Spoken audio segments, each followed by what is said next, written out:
Hello everyone, welcome to our YouTube channel Educated Cherry। Chapter 3 इतिहास का निर्माण और उसके स्रोत। भौतिक अवशेष। पुरातत्व की विधियां हमें प्राचीन, मध्य और आधुनिक काल के इतिहास में पाए जाने वाले भौतिक अवशेषों को ढूंढने में मदद करती है। भारत एवं अन्य देशों में पुरातत्व का इस्तेमाल प्रागैतिहास और प्राचीन इतिहास के अध्ययन में किया जाता है। प्रागैतिहास का संबंध उस काल से है जिसके कोई लिखित प्रमाण नहीं है और इतिहास मुख्यतः लिखित सामग्री पर आधारित है। प्रागैतिहासिक स्थल कई मायनों में ऐतिहासिक स्थल से अलग होते हैं। सामान्यतः ऐसे स्थल मुख्य आवासीय अवशेष के रूप में नहीं होते, बल्कि मनुष्य, पादप और जीव जंतुओं के जीवाश्म के रूप में होते हैं। ये पठार और पहाड़ों के ढलान पर, नदी के किनारों और ऊंचाई पर पाए जाते हैं, जो विविध वनस्पति और जीवों से युक्त होते हैं। इससे कहीं अधिक महत्वपूर्ण यह है कि पाषाण युग के कई पत्थरों के औजार भी इन स्थलों पर पाए गए हैं।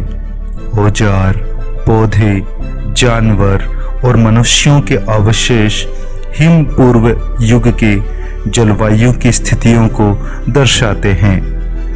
हालांकि ईसा पूर्व तीसरी सहस्राब्दी के मध्य तक भारत में सिंधु संस्कृति में लिखावट के होने के प्रमाण मिलते हैं, लेकिन उसे अभी तक पढ़ा नहीं जा सका है या उसकी व्याख्या अभी तक संभव नहीं हुई है।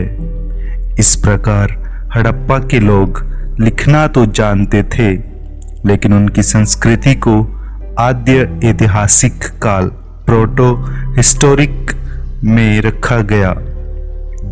यही हाल ताम्र युग या ताम्र पाषाण युग की संस्कृति का है, जहां लोग लिखना नहीं जानते थे। भारत में पढ़ी जाने वाली लिखावट ईसा पूर्व तीसरी शताब्दी में अशोक के शिलालेखों में मिलती है, जो उस समय के ऐतिहासिक निर्माण का ठोस और मजबूत साक्ष्य प्रस्तुत करती है। हालांकि अशोक से पूर्व के काल में वैदिक और उत्तर वैदिक साहित्यिक स्रोतों के बावजूद इतिहासकारों के लिए पुरातत्व शास्त्र महत्वपूर्ण स्रोत है। प्राचीन भारतीय समाज ने ढेरों भौतिक अवशेष छोड़ते हुए दक्षिण भारत के पाषाण मंदिर और पूर्वी भारत के ईंटों वाले मठ आज भी हमें अतीत के विशाल भवन निर्माण प्रक्रियाओं की याद दिलाते हैं।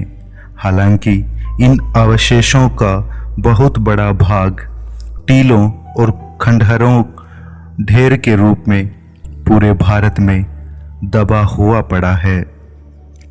ये कई प्रकार के हो सकते हैं: एकल सांस्कृतिक, प्रधान सांस्कृतिक और बहुसांस्कृतिक। एकल सांस्कृतिक टीले या खंडहर मुख्यतः एक तरह की संस्कृति को प्रस्तुत करते हैं।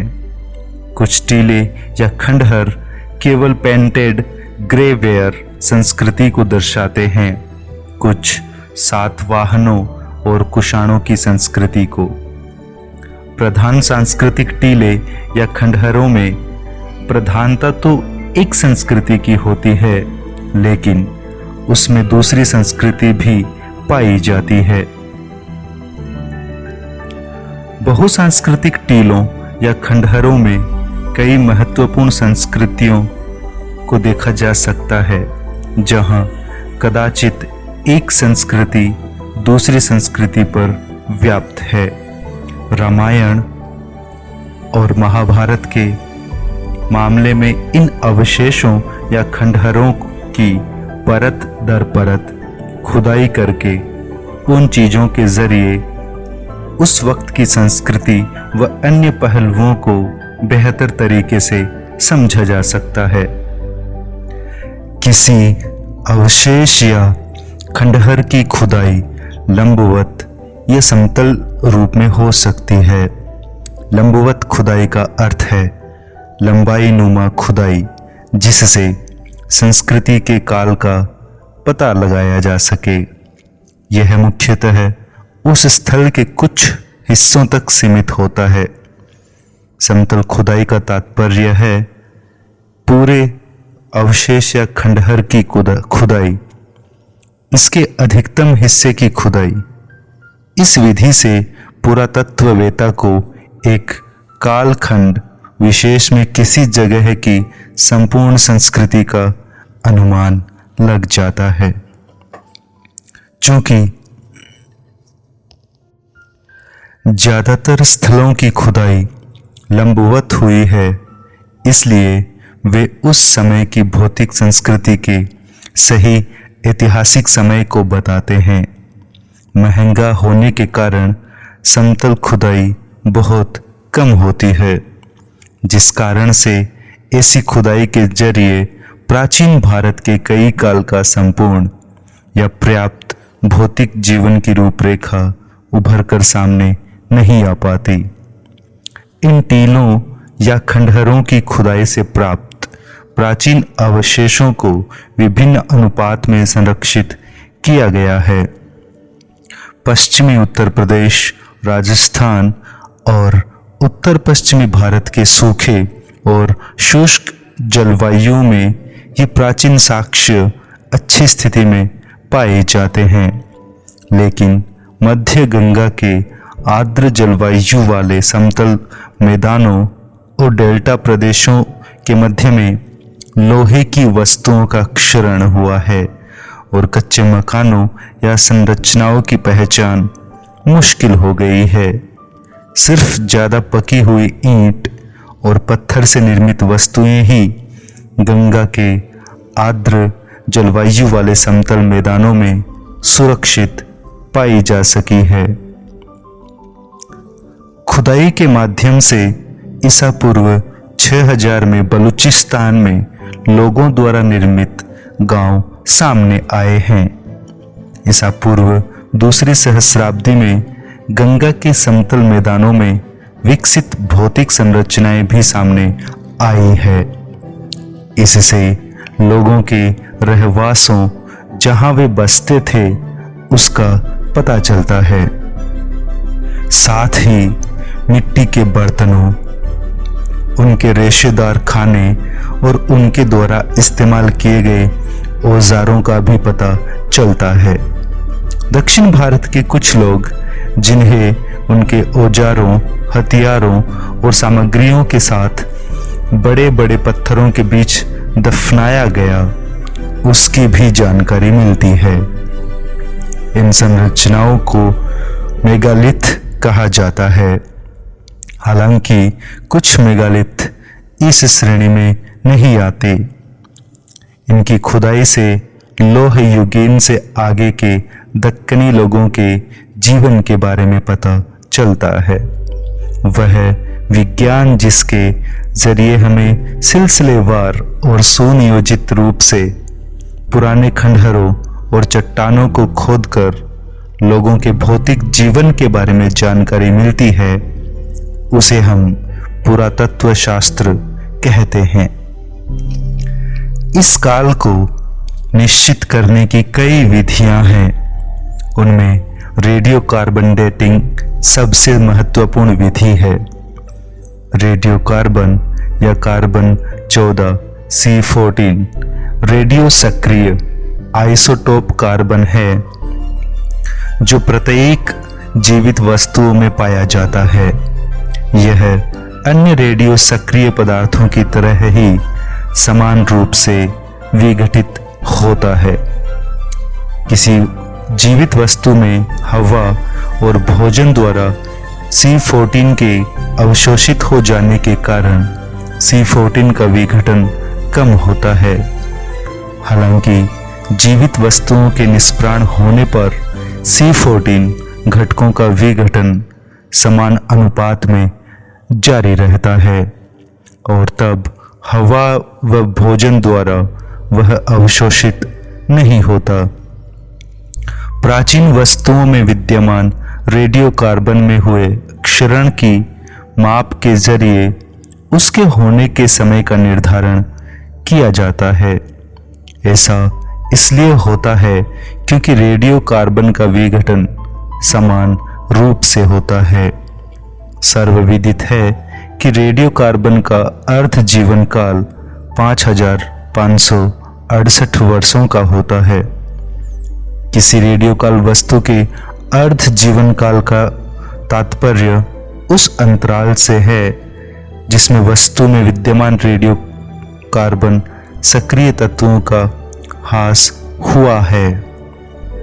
इस प्रकार किसी वस्तु का अस्तित्व यदि 5568 वर्ष पहले समाप्त हो गया तो उसमें विद्यमान C14 पदार्थ का अस्तित्व काल आधा हो जाएगा और कोई वस्तु 11,136 वर्ष पहले समाप्त हुई तो उसमें विद्यमान C14 घटकों का अस्तित्व काल 1/4 हो जाएगा। लेकिन इस विधि के द्वारा 70,000 साल पुरानी वस्तुओं का काल निर्धारण नहीं किया जा सकता है। जलवायु और वनस्पति के इतिहास की जानकारी पौधों के अवशेषों विशेषकर पराग के परीक्षण से हासिल की जाती है। इस आधार पर कहा जाता है कि ईसा पूर्व 7,000 से 6,000 तक में राजस्थान और कश्मीर में कृषि होती थी। धातु की कलाकृतियों के स्वभाव एवं घटक के साथ साथ उन खदानों और धातु तकनीक के विकास का वैज्ञानिक रूप से विश्लेषण किया जाता है जिससे धातु निकाले जाते थे। जानवरों की हड्डियों के परीक्षण से जानवरों के इस्तेमाल और पालतू होने की जानकारी मिल जाती थी। इतना ही नहीं, पुरातत्व शास्त्र मृदा संग्रह करता है जिसमें ठोस अवशेष पाए जाते हैं। हालांकि मोटे तौर पर ईसा पूर्व 3000 तक प्रागैतिहास के महत्वपूर्ण एवं संपूर्ण अध्ययन के लिए मिट्टी और चट्टानों के इतिहास का अध्ययन आवश्यक है। यह भूगर्भ शास्त्र द्वारा प्राप्त होता है। इसी तरह पौधों और जीवों की दुनिया भी धीरे धीरे बदलती रहती है। उनका इतिहास जीव विज्ञान अध्ययन से प्राप्त होता है। मानव इतिहास को समझना न तो मिट्टी, पौधों और जानवरों को समझे बिना संभव है, न ही दूसरी तरफ मानव के बीच के निरंतर संबंधों को समझे बिना संभव नहीं है। भूगर्भीय और जैविकीय प्रगति न केवल प्रागैतिहास बल्कि इतिहास को भी समझने में सहायता प्रदान करती है। पुरातात्विक अवशेषों के मद्देनजर पृथ्वी की उत्पत्ति के साथ शुरू होने वाले इतिहास के कुल समय के पैमाने का 98% से अधिक का अध्ययन करने के लिए भूवैज्ञानिक और जैविक अध्ययन महत्वपूर्ण स्रोत के रूप में कार्य करते हैं। सिक्के। हालांकि बहुत बड़ी संख्या में सिक्कों और शिलालेखों को सतह पर पाया गया है। उनमें से बहुत तो खुदाई के दौरान भी पाए गए हैं। सिक्कों के अध्ययन को मुद्रा शास्त्र कहा जाता है। आजकल की तरह प्राचीन भारतीय मुद्रा कागज निर्मित नहीं थी, बल्कि धातु के सिक्के के रूप में थी। प्राचीन सिक्के धातु से बनाए जाते थे। वे तांबे, चांदी, सोने और शीशे से बनाए जाते थे। जली हुई मिट्टी से बनने वाले सिक्के और उन्हें बनाने वाले ढांचों की खोज भी बड़ी तादाद में की गई। उनमें से ज्यादातर का संबंध कुषाण काल से है, जो कि पहले 3 ईसा सदी से है। गुप्त काल के बाद इस तरह के ढांचे का उपयोग लगभग समाप्त हो चुका था, क्योंकि प्राचीन समय में आधुनिक बैंकिंग प्रणाली की तरह कुछ भी नहीं था। लोग मिट्टी के बर्तन और पीतल के बर्तनों में धन इकट्ठा किया करते थे और उनको बहुमूल्य चीजों के रूप में रखते थे, ताकि वे जरूरत के समय उसका इस्तेमाल कर सकें। भारत में विभिन्न हिस्सों में सिक्कों के ऐसे ढेर पाए गए हैं जिनमें केवल भारतीय ही नहीं, रोमन साम्राज्य जैसे विदेशों में ढाले गए सिक्के भी थे। वे मुख्यतः कोलकाता, पटना, लखनऊ, दिल्ली, जयपुर, मुंबई और चेन्नई के संग्रहालयों में संरक्षित है। कई भारतीय सिक्के नेपाल, बांग्लादेश, पाकिस्तान, अफगानिस्तान के संग्रहालयों में हैं। विदित है कि लंबे समय तक भारत पर ब्रिटेन ने शासन किया। फलस्वरूप वे कई भारतीय सिक्कों को भारत से बाहर के ब्रिटेन के निजी और सार्वजनिक संग्रहों और संग्रहालयों में ले जाने में सफल रहे। प्रमुख वंशों के सिक्कों की सूची तैयार की गई है और उन्हें प्रकाशित भी किया गया है। हमारे भारत में यह सूची कोलकाता के भारतीय संग्रहालय और लंदन के ब्रिटिश संग्रहालय इत्यादि जगहों पर है। फिर भी बहुत बड़ी संख्या में ऐसे सिक्के हैं जिसकी सूची तैयार कर प्रकाशित की जानी है। प्राचीनतम सिक्कों में कुछ प्रतीक होते थे, लेकिन बाद के सिक्के राजाओं और देवताओं के आकार प्रकार के साथ साथ उनके नाम और तारीखों का भी उल्लेख करते हैं। जहां वे पाए जाते हैं उससे उनके संचरण के क्षेत्र का संकेत मिलता है। इस सब ने हमें कई सत्तारूढ़ राजवंशों के इतिहास का पुनर्निर्माण करने में सक्षम बना दिया है, खासकर इंडो यूनानियों के जो उत्तर अफगानिस्तान से भारत आए थे और यहाँ दूसरी और ईसा पूर्व पहली शताब्दी तक शासन किया।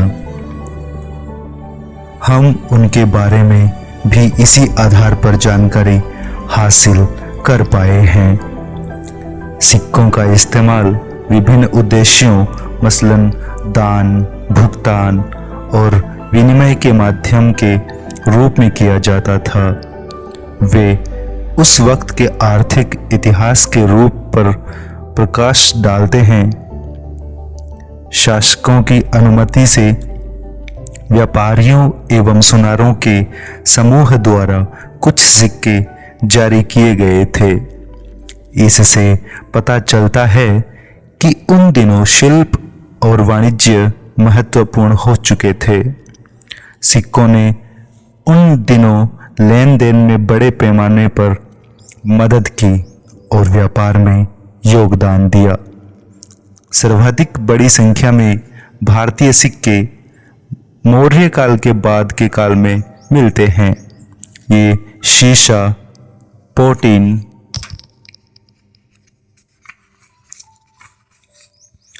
तांबा, कांस्य, चांदी और सोने के बने होते थे।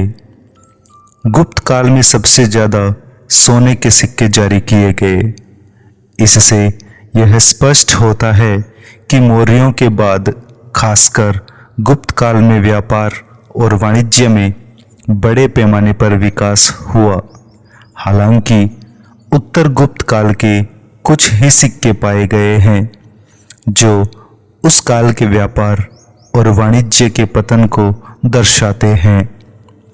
वे सिक्के राजा एवं देवताओं और धार्मिक प्रतीकों तथा किंवदंतियों को दर्शाते हैं जो उस समय के शिल्प और धर्म पर प्रकाश डालते हैं।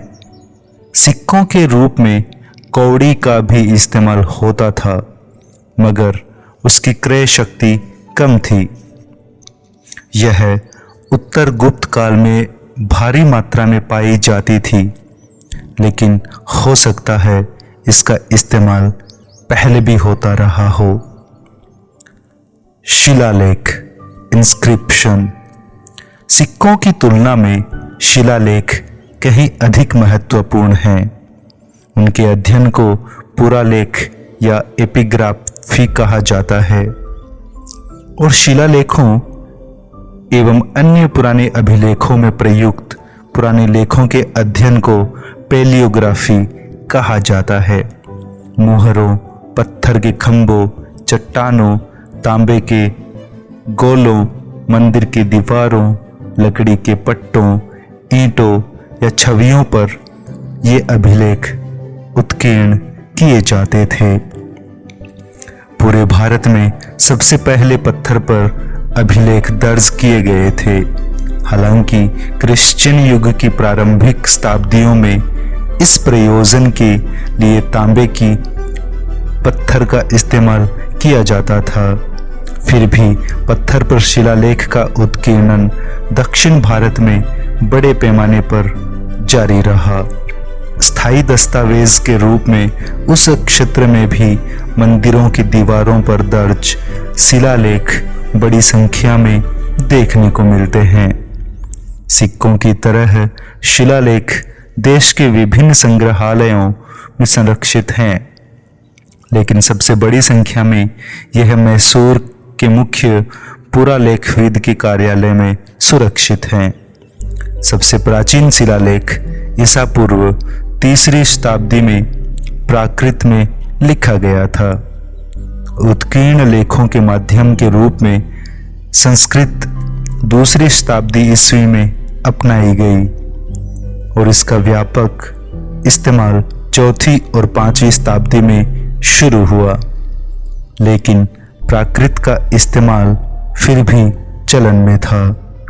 9वीं और 10वीं शताब्दियों में क्षेत्रीय भाषाओं में शिलालेखों का प्रचलन प्रारंभ हुआ।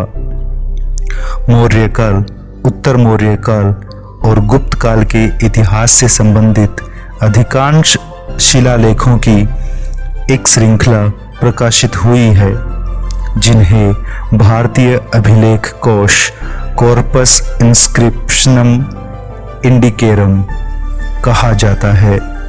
लेकिन गुप्त काल के बाद के शिलालेख इस तरह व्यवस्थित रूप से बहुत कम संकलित पाए जाते हैं। दक्षिण भारत के मामले में शिलालेखों की भौगोलिक सूची प्रकाशित की गई है। अभी भी 50,000 अभिलेखों का प्रकाशन नहीं हो पाया है, जिनमें से ज्यादातर दक्षिण भारत में हैं। हड़प्पा के शिलालेख, जिसे आज भी समझने की जरूरत है। ऐसा लगता है कि इन्हें चित्रलिपि में लिखा गया है, जिसमें चित्रों के रूप में विचारों और वस्तुओं को अभिव्यक्त किया गया था। अशोक के अधिकतर शिलालेख ब्राह्मी लिपि में उत्कीर्ण किए गए थे, जो बाएं से दाएं लिखी जाती थी। कुछ शिलालेख खरोष्टी लिपि में भी उत्कीर्ण हुए हैं, जो दाएं से बाएं लिखी जाती थी। हालांकि उत्तर पश्चिमी भाग को छोड़कर भारत भर में लगभग सभी जगह ब्राह्मी लिपि की प्रचलित थी। पाकिस्तान और अफगानिस्तान में अशोक ने शिलालेख लिखने के लिए ग्रीक और आर्मेइक लिपियों का भी इस्तेमाल होता था, लेकिन गुप्त काल के अंत तक ब्राह्मी मुख्य लिपि बनी रही। ब्राह्मी लिपि एवं उसकी भिन्नताओं में महारत हासिल किया हुआ कोई भी पुरातत्ववेत्ता 7वीं शताब्दी तक के भारतीय शिलालेखों को आसानी से समझ सकता है। लेकिन बाद के दिनों में यह भी पता चला कि इस लिपि में क्षेत्रीय विविधता बहुत है। लगभग 2500 ईसा पूर्व में पाई गई हड़प्पा की मुहरों के शिलालेख को कुछ विद्वान प्रतीकात्मक मानते हैं। भारतीय इतिहास में ईरानी शिलालेख को सबसे पहले पढ़ा गया। इनका संबंध ईसा पूर्व 6वीं-5वीं शताब्दी से है और ये ईरान में पाए जाते हैं। वे प्राचीन इंडो ईरानियन और सेमेटिक भाषा की कीलाकार या कुनेइफॉर्म लिपि में भी दिखाई देते हैं। इनमें हिंदू या सिंधु क्षेत्र में ईरान की विजय का वर्णन है। जाहिर है भारत में सबसे प्राचीन और पठनीय शिलालेख अशोक के हैं। वे आमतौर पर ईसा पूर्व 3री शताब्दी में ब्राह्मी लिपि और प्राकृत भाषा में लिखे गए थे। ये मौर्य इतिहास और अशोक की उपलब्धियों पर प्रकाश डालते हैं। 14वीं शताब्दी में फिरोज शाह तुगलक को 2 अशोक स्तंभ मिले, एक मेरठ में और दूसरा हरियाणा के टोपरा नामक स्थान पर। इन शिलालेखों को वे दिल्ली ले आए और अपने साम्राज्य के विद्वानों से इन शिलालेखों को पढ़कर समझाने को कहा, लेकिन वे विद्वान इसे पढ़ने में विफल रहे। ऐसी ही कठिनाइयों का सामना ब्रिटिशों को भी करना पड़ा। जब उन्होंने 18वीं शताब्दी के आखिरी वर्षों में अशोक के शिलालेखों की खोज की, इन शिलालेखों में लिखे हुए को पहली बार सन 1837 में जेम्स प्रिंसिप ने समझाया, जो बंगाल में ईस्ट इंडिया कंपनी के एक प्रशासनिक अधिकारी थे। हमारे पास विभिन्न प्रकार के शिलालेख हैं। उनमें से कुछ शाही आदेश के रूप में हैं, तो कुछ सामान्य लोगों को सामाजिक, धार्मिक और प्रशासनिक मामलों के संबंध में शाही निर्णय के रूप में। अशोक के शिलालेख इसी श्रेणी के हैं। दूसरे शिलालेखों में बौद्ध, जैन, वैष्णव और शैव जैसे धर्मानुयायियों की उपासनाओं जैसी बातें हैं। ये सब भक्ति के स्मारक के रूप में स्तंभों, पत्थरों, मंदिरों या चित्रों में दिखाई देते हैं, जबकि अन्य प्रकार के शिलालेख राजाओं और विजेताओं के गुणों और उपलब्धियों की प्रशंसा करते हैं और उनकी पराजय या कमजोरियों की अनदेखी करते हैं। समुद्रगुप्त के इलाहाबाद स्तंभ के शिलालेख इसी श्रेणी के हैं। हमारे पास दान, कर्म के ढेर सारे रिकॉर्ड किए गए दस्तावेज हैं, जो विशेष रूप से धार्मिक उद्देश्यों से दर्ज किए जाते थे। पैसे, मवेशियों, भूमि आदि का दान न केवल राजाओं और राजकुमारों द्वारा होता था, बल्कि कारीगरों और व्यापारियों द्वारा भी होता था। प्राचीन भारत में भूमि व्यवस्था और प्रशासन संबंधी अध्ययन के लिए मुख्य रूप से उस दौर के प्रमुखों और राजकुमारों द्वारा बनाए गए भूमि अनुदानों के दस्तावेज बड़े महत्वपूर्ण हैं। ये ज़्यादातर तांबे की बनी पर्चेनुमा चद्दरों पर उत्कीर्ण थे। वे भिक्षुओं, पुजारियों, मंदिरों, मठों, जागीरदारों और अधिकारियों को अनुदान स्वरूप प्रदत्त भूमि, राजस्व और गांवों के दस्तावेज हैं।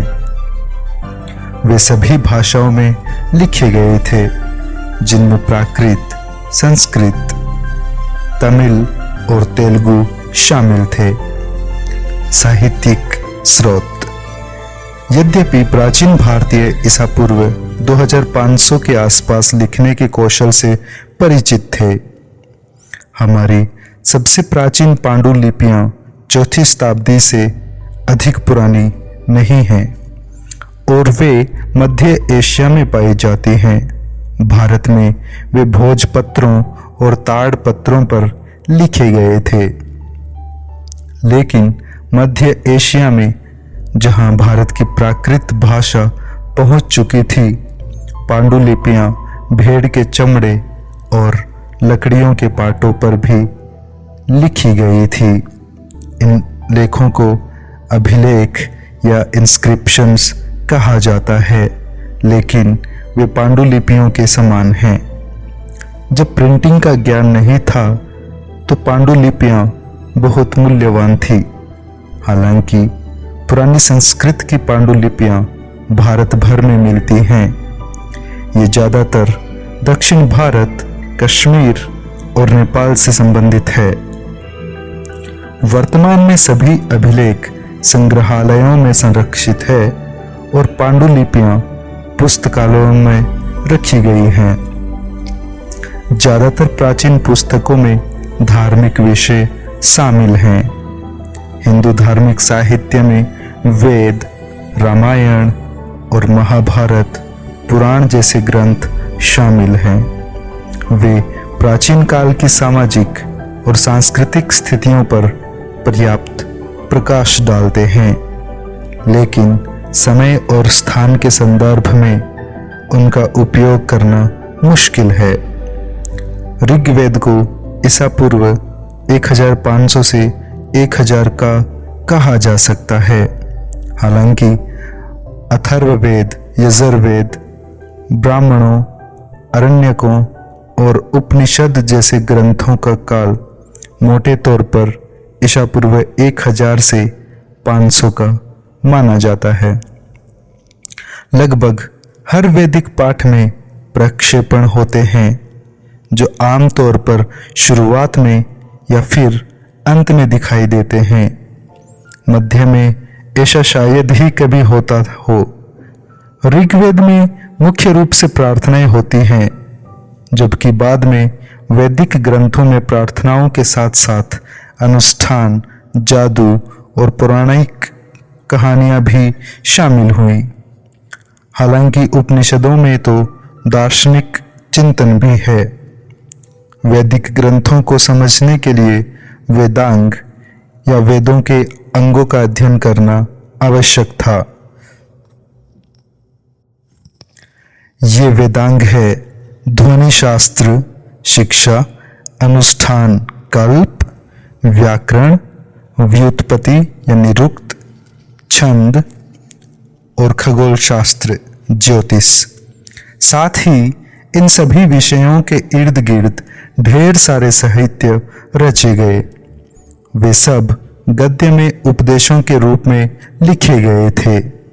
किसी प्रतिबोध या प्रत्यक्ष ज्ञान के विषय को संक्षिप्तता के कारण सूत्र कहा जाता था।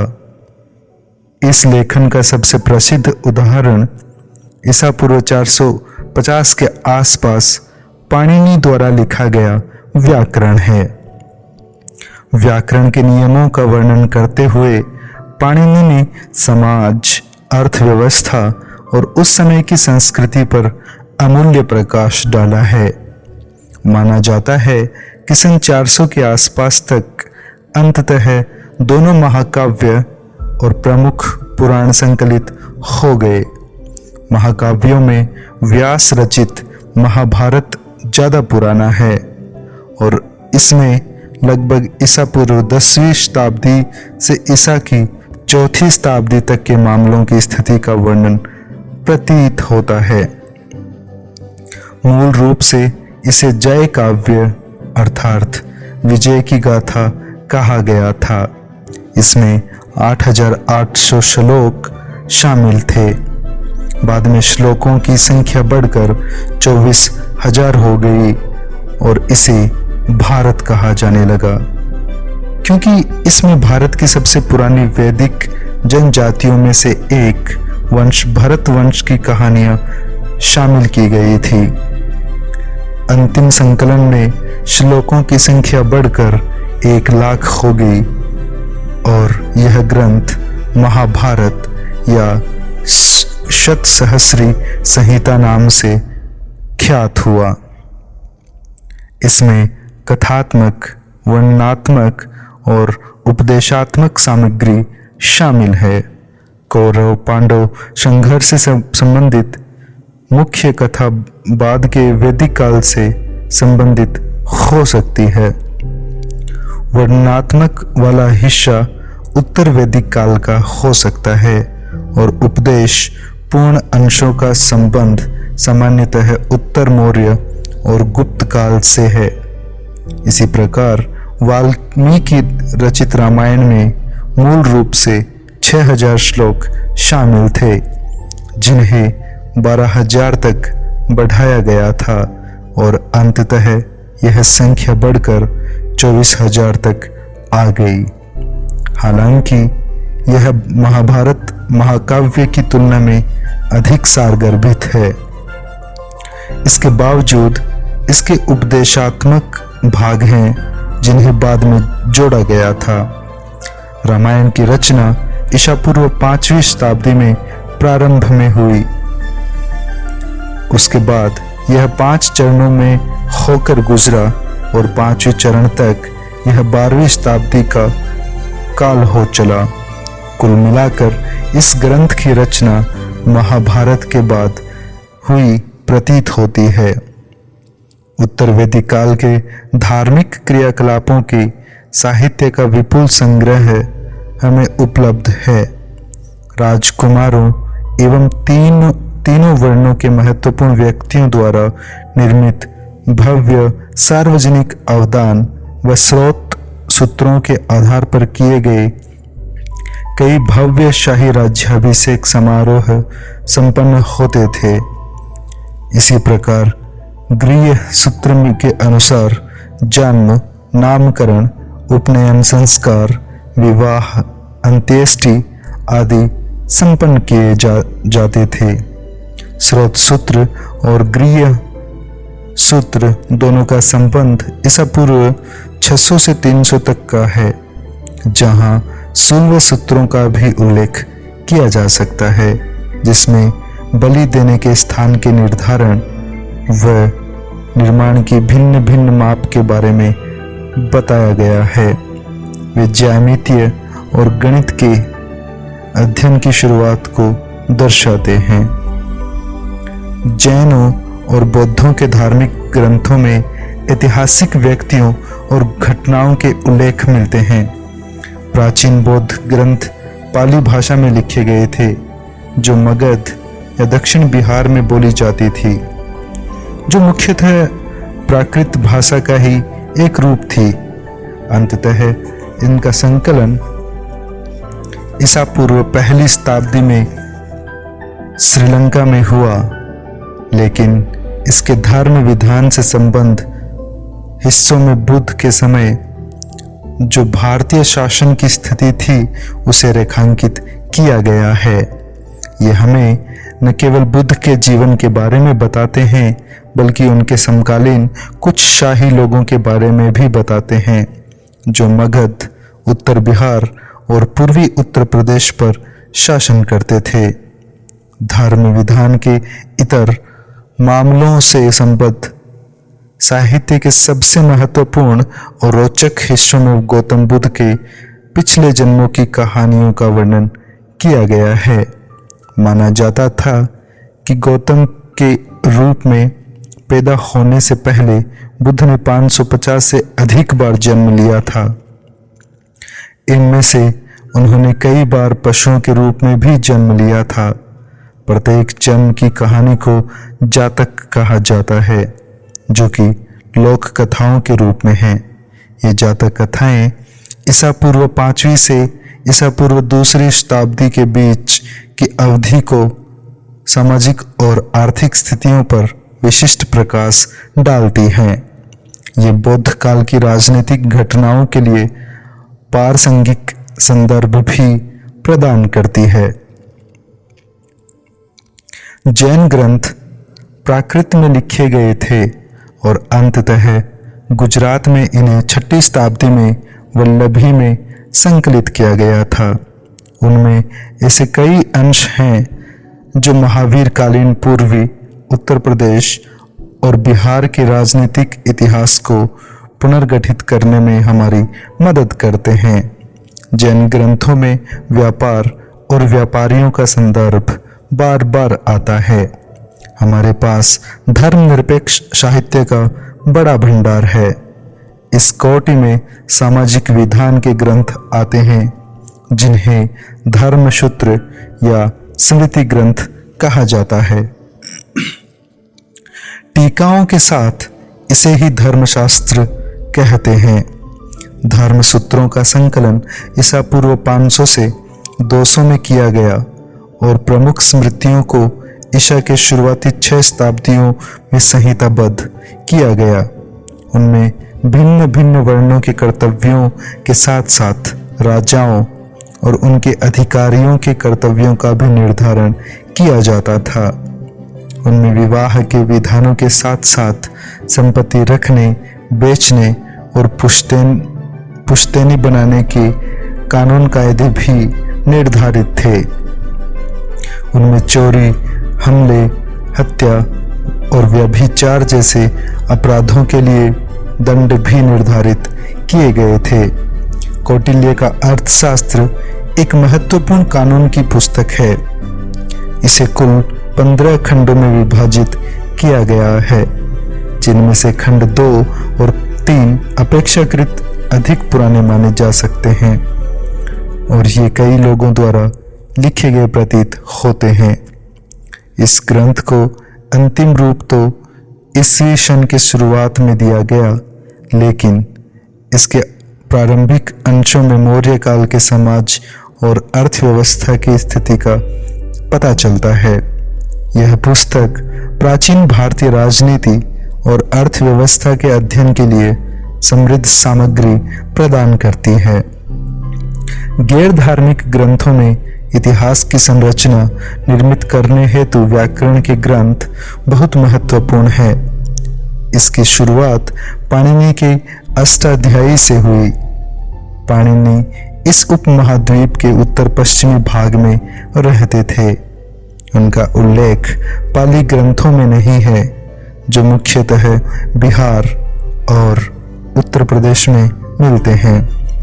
पाणिनि के समय के भारत के बारे में लिखने वाले V.S. अग्रवाल पाणिनि का काल लगभग ईसा पूर्व 450 बताते हैं। उनके अनुसार मौर्य पूर्व जनपद या प्रादेशिक राज्यों के बारे में पाणिनि से अधिक जानकारी किसी अन्य ग्रंथ में नहीं मिलती है। ईसा पूर्व 150 में पतंजलि द्वारा पाणिनि पर की गई टीका से उत्तर मौर्य काल की बहुमूल्य जानकारी मिलती है। हमारे पास भाष, शूद्रक, कालिदास और बाणभट्ट के ग्रंथ भी हैं। साहित्यिक महत्व के अलावा उन ग्रंथों में रचनाकारों ने उस दौर की स्थितियों का वर्णन किया है जिस दौर का वे लेखन कर रहे थे। कालिदास ने काव्य और नाटक की रचना की। अभिज्ञान शाकुंतलम उनकी सर्वाधिक प्रसिद्ध कृति है। महान सृजनात्मक ग्रंथों के अलावा उनके लेखन में हमें गुप्त काल के सामाजिक और सांस्कृतिक जीवन की झलक भी मिलती है। संस्कृत स्रोतों के अतिरिक्त हमारे पास संगम साहित्य कोश में सबसे पहले तमिल ग्रंथ है। यह साहित्य उस दौर के प्रमुख और राजाओं द्वारा संरक्षित कॉलेजों में एकत्रित हुए कवियों द्वारा 3-4 शताब्दियों में तैयार किया जाता था। इस तरह के कॉलेजों को संगम कहा जाता था और इन विद्वत सभाओं में निर्मित साहित्य को संगम साहित्य के नाम से जाना जाता था। इस पूरे संकलन के संग्रह को ईस्वी सन् के शुरुआती 4 सदियों में तैयार माना जाता है। हालांकि वास्तविक रूप से ये 6वीं शताब्दी तक ही पूरी तरह तैयार हो पाए। संगम साहित्य में एटूट कोई शीर्षक से 8 संकलनों में लगभग 30,000 पंक्तियों की कविताएं शामिल है। कविताओं को 100 के समूह में इकट्ठा किया गया है, जैसे पुराण नूरू, बाहर की 400। इनके 2 मुख्य समूह है, पतिनेंकिल कनक्कु 18 निचले संग्रह है और पट्टू अपट्टू 10 गाने। इनमें पहले वाला स्वभावतः दूसरे से अधिक प्राचीन माना जाता है, अतः इसकी ऐतिहासिक महत्ता भी अधिक है। संगम ग्रंथों में कई परतें हैं, लेकिन वर्तमान में इन्हें शैली और सामग्री के आधार पर स्थापित नहीं किया जा सकता, जैसा कि बाद में दर्शाया गया है कि उन्हें सामाजिक विकास के विभिन्न चरणों के आधार पर ही समझा जा सकता है। संगम ग्रंथ वैदिक ग्रंथों से काफी भिन्न होते थे, विशेष रूप से ऋग्वेद से। उन्हें धार्मिक साहित्य नहीं माना जाता। उनमें विभिन्न नायक नायिकाओं की प्रशंसा में कई कवियों द्वारा लिखी गई छोटी बड़ी कविताएं होती थी, जो स्वभावतः धर्मनिरपेक्ष होती थी। वे बहुत प्राचीन गीत नहीं थे, लेकिन उच्च गुणवत्ता वाले साहित्य जरूर थे। कई कविताओं में योद्धा या प्रमुख या राजा के नाम का उल्लेख है और उसके सैन्य कारनामों के बारे में विस्तार से वर्णन है। इनमें कवियों और योद्धाओं को दिए गए उपहारों की प्रशंसा की गई है।